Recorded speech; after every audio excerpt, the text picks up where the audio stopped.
speeding. Before we begin, tell me your name, where you grew up, and what you had for breakfast. This is for audio level. Got you.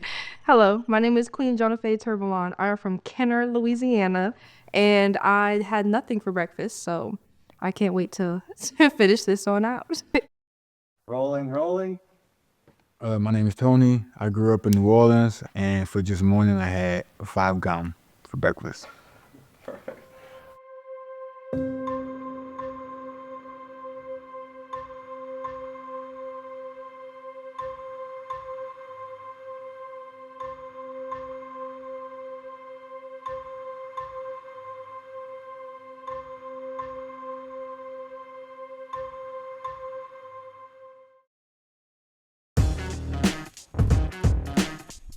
Hello, my name is Queen Jonathan Turbalon, and I am from Kenner, Louisiana. I grew up here. All my people are out the 7th Ward. My name is Tony. I'm from New Orleans originally. I live almost everywhere from the West Bank to the East Bank. After Hurricane Ida, it was hard to get housing in the city because, so many people from the more severely damaged areas had moved here. And I remember when my mom was experiencing some housing issues, it was even harder for her to be able to find a place during that time. So there's definitely a relationship between economics and climate change and ecological disaster. And that's even an injustice too, because their lives matter just like anyone else does. When I was working at the dollar store, I didn't have transportation, so I had to work close to home. So I didn't really have a lot of options, so I kind of had to work there. It would be like a 40-minute walk. So I'm like, the bus is inefficient because I have to wake up, I have to make sure I catch the bus. If I miss the bus, then I'll be late for work. So I started thinking of ways, like how can I work around getting a car because I didn't have the money to buy one. So I ended up coming across an electric skateboard. I was working at the dollar store. It could be overwhelming and frustrating. I need you to stock, I need you to clean, I need you to recover, and I need you to work the cash register. That's 4 different jobs. I can't do everything. I try, and it's hard, but I'm getting paid not enough to even try to break my back to do all this. I know that the workers are the people who make the company money. Why should I be put on the back burner when it comes down to making sure that I'm okay? Going to work and coming home and then going to sleep and then repeating the cycle wasn't going to be a fulfilling life. If I have some complaints, then I need to do something about it, because we can't complain if we don't be a part of the solution. Let's go.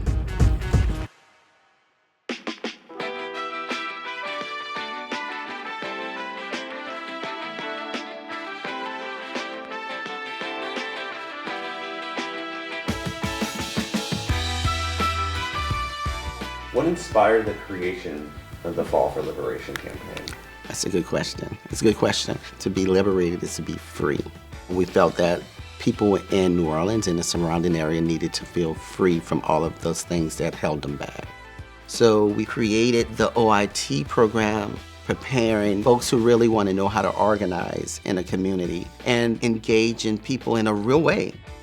We need to organize more leaders in our city to stand up. Leaders who put pressure on those who have power. Step Up Louisiana took on a team of organizers in training. We did our best, I know I did mine, to train our organizers to be hungry, to educate the community. One of our platforms for Step Up Louisiana is to make sure that we hold our public officials accountable for the things that they said they're going to do, those issues that matters most to those in their community. To the point that's been echoed repeatedly, we have children that cannot read on grade level. For me personally, that is a top priority, because if a baby knows how to read, they know how to write, and they know how to write their own ticket in life. Growing up here, I always assumed that I would be a part of the solution. I want to see my friends do better. I want to see my family do better. I want to see my neighbors more successful. I realized community organizing is going to be my path and my lane to do something about it.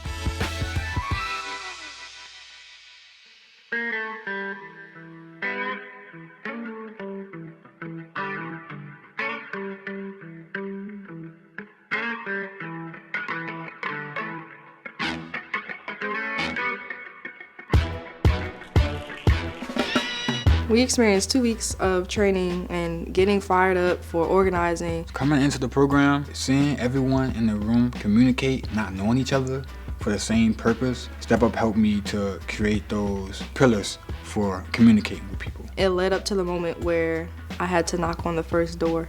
I was terrified. The first time I went to go canvas, trying to hype myself up to have a conversation. What's the best way to approach someone, without seeming like forceful or odd?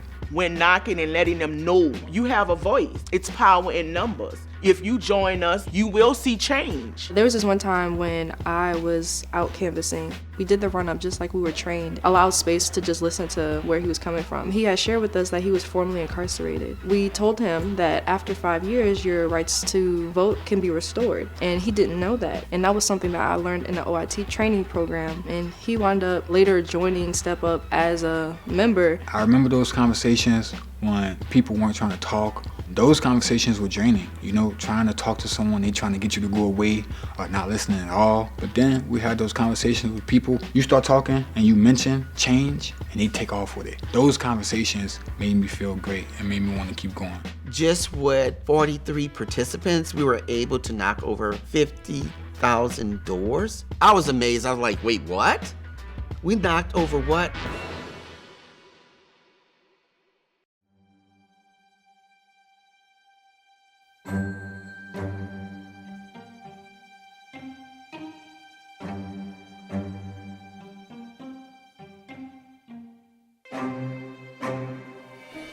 Hey everybody, I have a really important announcement. We are proud to say that the Workers' Bill of Rights has passed.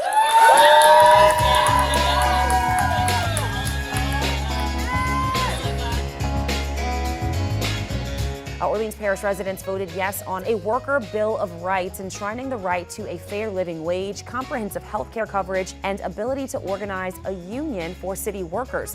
We passed with 80% pretty much flying colors. It's a win for everybody. New Orleans would be nothing without the workers. Like, dang, this is what we wanted.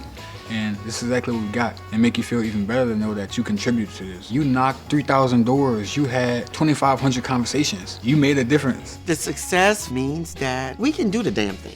And the fall for liberation is only the start. I know that we can do it, and we're not finished yet. Fall for Liberation was this amazing, massive program. Building community leaders is incredibly important. We organize our communities to continue to fight, pushing forward always, laying a better ground for people in the future. Each and every one of us have a divine purpose and assignment. Do it with the integrity of our ancestors that came before us, that opened the door for us. The ones who be awake now is us. Congratulations, welcome to the movement.